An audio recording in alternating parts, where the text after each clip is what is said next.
Okay, I will be responding to the claim presented by Samantha that GM foods play an important role when improving human life. Her claims are: 1, GM foods have more benefits that conventional crops lack. 2, GM foods can reduce the harmful effects of pesticides on humans. And 3, GM foods can help improve the health of humans. My claim will be that the negative effects of GM foods outweigh the benefits presented. On her first claim, GM foods have more benefits that conventional crops lack. She mentioned that GM crops were genetically engineered to be able to withstand droughts, cold temperatures, and that they would have a higher yield rate. She does mention that they were able to survive cold temperatures, but she does not give any examples of how they were able to survive droughts.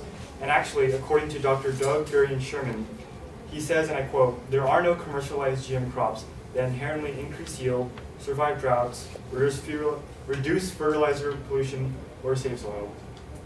So GM crops are not able to increase yield or actually survive droughts. They can withstand cold temperatures, but they have not been modified to survive droughts as was claimed. In the second claim, GM foods can reduce the harmful effects of pesticides on humans.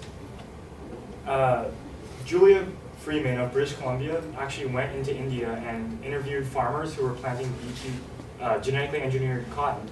And she discovered that the pesticide they were using, it wasn't that they were using less of it because they had genetically engineered crops. They were using less of it because there was a higher concentration. That because over time, people began putting higher concentrations of pesticide into it in order to have less sprays. So they would go from 10 sprays down to, let's say, like 5 sprays. And what she found out was that this higher concentration was more toxic to humans, and this actually led to rashes, headaches, and even nausea in farmers.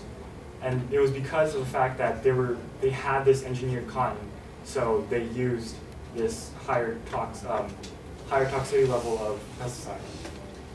And in the third claim, GM foods can help improve the health of humans.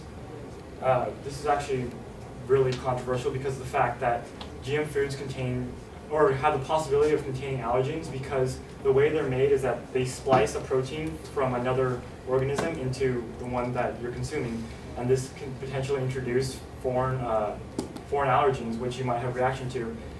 And according to the World Health Organization, all countries can choose whether or not they want to label foods as GM foods. So you could be eating something and you won't know that it has foreign proteins which you might be allergic to. And actually, according to Dr. Pieter Windel, in the year that GM foods were introduced into the market of the UK, allergy reactions went up 50%.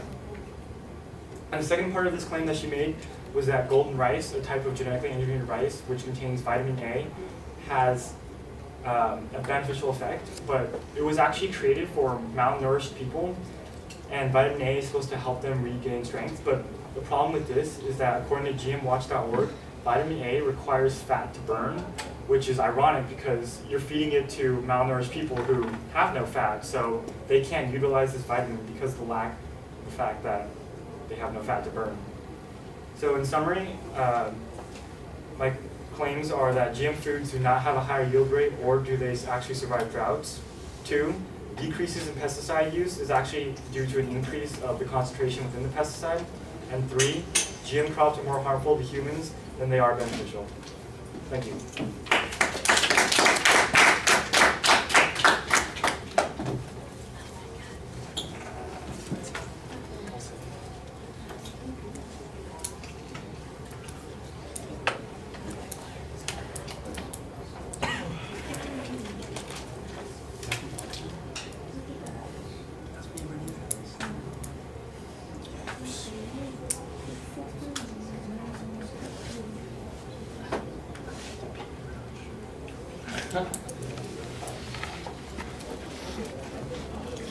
Okay, the structural stuff is pretty good. On the first point, you've got a nice summary of what the the claims are on this particular point, and you basically are refuting the argument only on, saying that granting the advocate's position that it only is resistance to cold, and all the other things, it doesn't really have that. And I thought you had a pretty good quote on this, although I don't remember all of the data that was being presented by the advocate, but it seemed like it was fairly substantial. And your response is that there is no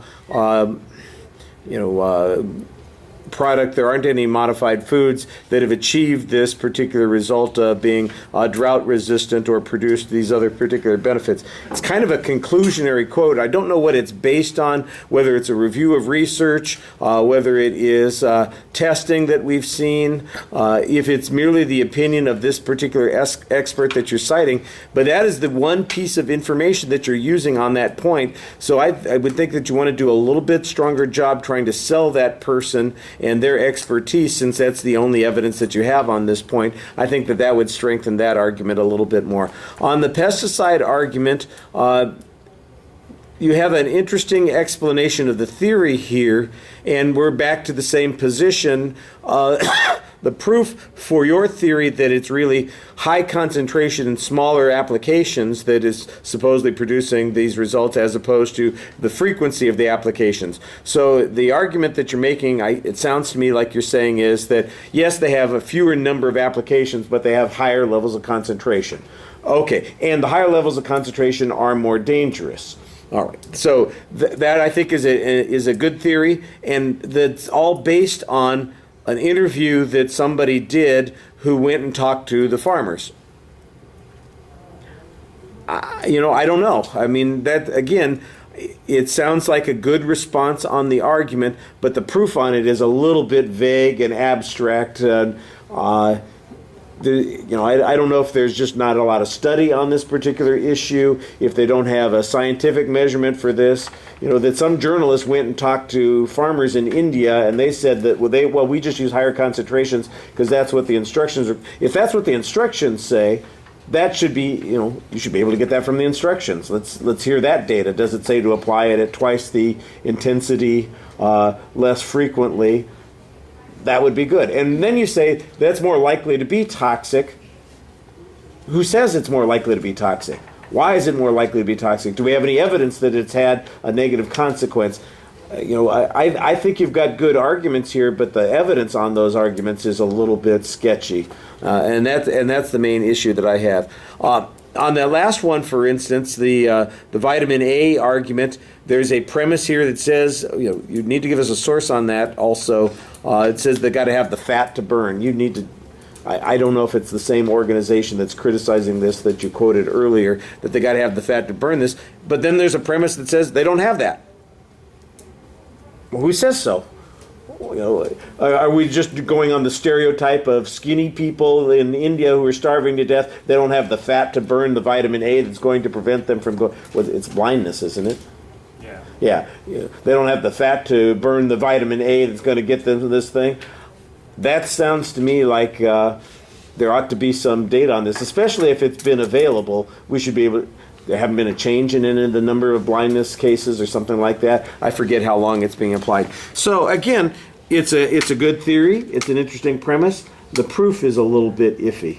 I mean, you've got enough to explain what the concept is, but not sure enough to be convincing on those proofs. All right. Thank you.